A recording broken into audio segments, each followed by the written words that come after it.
The finishing touch to any kitchen, whether it's a reface or a new kitchen, is going to be your hardware. Your hardware is going to pull in elements like your faucets and appliances, that kind of thing. So you want to make sure it kind of jumps off the cabinetry a little bit. In this case, to pick up the stainless steel in the dark cabinets, our customer has opted for a brushed nickel. Now what Jim and I typically do for our installs is we make some jigs, just so you have a repeat pattern of making holes versus having to measure for every single hole you drill. And that will make sure you get these things in the right place, the holes in the right place, so you don't have something out of alignment.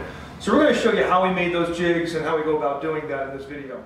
All right, for drawer fronts, it's a little more fussy, a little more tricky to get your measurements right, especially if you're doing a double point of contact handle like we're doing in this kitchen. You want to make sure you get it vertically centered as well as left to right. And in this case, we have 3-inch centers, which we have to honor. So Jim and I just made a handy template, again, piece of 1/4-inch plywood. We measured the width of the drawer, and it really doesn't matter because we're going to find the center line on this, so whether the drawer was narrow or wide, it's all dictated by that center line. Alright, so we made a handle hole, 3 sets of holes, one for this drawer and then one for this drawer and for our bottom drawer. And we can really use this for any 3-drawer stack or any top drawer as you move across.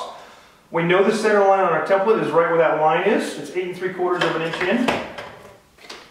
We know that this particular drawer is 17.5 wide, so it's 8 3/4 to the midpoint. So we just make a little pencil line there, which can be erased. We line our template center line up and make sure top to bottom we're centered. And we make our, we make our marks. Got to use this bottom hole. This one's the center of the drawer. For the next drawer down, we line it up with the bottom of the drawer. Make sure we're flush all the way across. And we use the next set of holes up. Now that one's centered, so the bottom drawer will do the same thing using the top set of holes. Make sure we're centered left to right, and the template's flush across the bottom. And we make our marks in our top set of holes.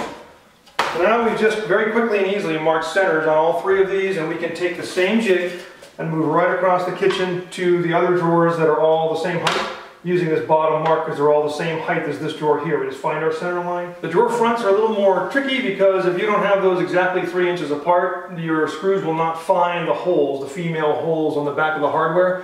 If that happens to you after you're done drilling your hole, it's not a real big deal. You just have to ream the hole out a little bit with your drill bit so that those screws can kind of bend to find their way. But if you're accurate with your marking, you just got to take your drill bit and run your hole. Our second hole. And as you're coming out, always keep the drill on when you're coming out. It'll pull the material out of that hole for you and clean it out. So we take our handle, open our drawer, pass our screw through the inside. And here's where we need a screwdriver typically. And we're just going to run this on with our finger to get it started.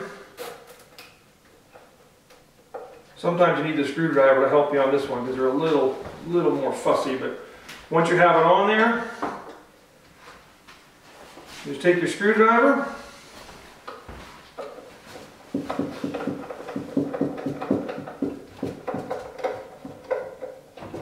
tighten her on up. The pull is actually acting as a way to also hold your drawer front on. There are some folks who try to recommend putting the handles and hardware onto the drawer front and then mounting it to the drawer box. Bad idea, because every time you pull your very heavily laden drawer, which is full of cutlery, you're putting force on pulling this drawer front right off the drawer box. So you want to make sure you're running the screw through the drawer box and the drawer front together. That's going to yoke that together even better. So there we have it. We've got a nice stainless steel pull to pick up elements like the stainless steel here. We've got some stainless steel medallions in the backsplash. It's a really good idea to try to use hardware finishes that will really make the kitchen pop. We hope this has been of help to you. Give us a call if you have any questions.